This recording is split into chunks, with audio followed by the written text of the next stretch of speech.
আসসালামু আলাইকুম। নতুন আরেকটি ভিডিওতে আপনাদের সবাইকে আন্তরিক স্বাগতম। আজকে আমি শেয়ার করব নিদ্রার চর এবং তালতলি ভ্রমণের একটি সম্পূর্ণ গাইড, যাতে আপনারা সহজেই এই সুন্দর জায়গাটি ঘুরে দেখতে পারেন। প্রথমেই বলি, ঢাকা থেকে আসতে চাইলে আপনারা সরাসরি তালতলির উদ্দেশ্যে বাস পেয়ে যাবেন, যা ঢাকার বিভিন্ন বাস স্ট্যান্ড থেকে নিয়মিত ছাড়ে।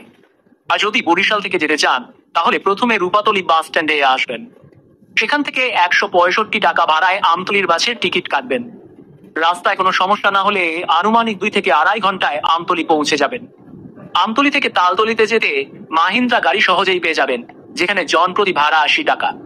আর যদি দ্রুত যেতে চান, তাহলে হন্ডা বা মোটরসাইকেল নিতে পারেন, যা দুইজনের কাছ থেকে মোট 300 টাকা নেয়। এরপর তালতলি বাজার থেকে নিদ্রার চরে যাওয়ার জন্য অটো পাবেন। জন প্রতি 60 টাকা ভাড়া দিয়ে সহজেই নিদ্রার চরে পৌঁছে যাবেন। পথে যেতে যেতে দেখতে পারবেন গ্রামের মেঠো রাস্তা, সবুজ ফসলের মাঠ, খালবিল আর সহজ সরল মানুষের জীবনযাপন, যা আপনার এই ভ্রমণকে আরো উপভোগ্য করে তুলবে। একটা ছোট্ট পরামর্শ, সকাল সকাল রওনা হবেন, যাতে দিনভর সুন্দরভাবে ঘুরে দেখতে পারেন। পানি ও হালকা খাবার সঙ্গে রাখবেন। নিদ্রার চর সত্যি এক মনোমুগ্ধকর স্থান। নদীর কোল ঘেঁষা এই চরের নিরিবিলি পরিবেশ, সবুজ প্রকৃতি আর গ্রামের মানুষের আতিথেয়তা আপনাকে মুগ্ধ করবে। ভ্রমণ পিপাসুদের জন্য নিদ্রার চর হতে পারে এক দারুণ গন্তব্য।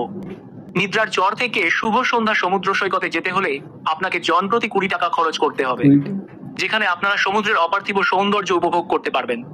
চাইলে বিচে বন্ধুরা মিলে ফুটবল খেলতে পারবেন, যা সত্যি মনোমুগ্ধকর। বিচের কোল ঘেঁষে দাঁড়িয়ে আছে ঝাউবন, যা বিচের সৌন্দর্যকে আরো বাড়িয়ে দেয়। আজ এ পর্যন্তই। কথা হবে নতুন কোনো সুন্দর জায়গা নিয়ে। ভিডিওটি ভালো লাগলে লাইক, কমেন্ট আর সাবস্ক্রাইব করতে ভুলবেন না। আর কমেন্টে জানাবেন ভবিষ্যতে আর কোনো জায়গার ভ্রমণ গাইড দেখতে চান। ধন্যবাদ, সাথে থাকবেন।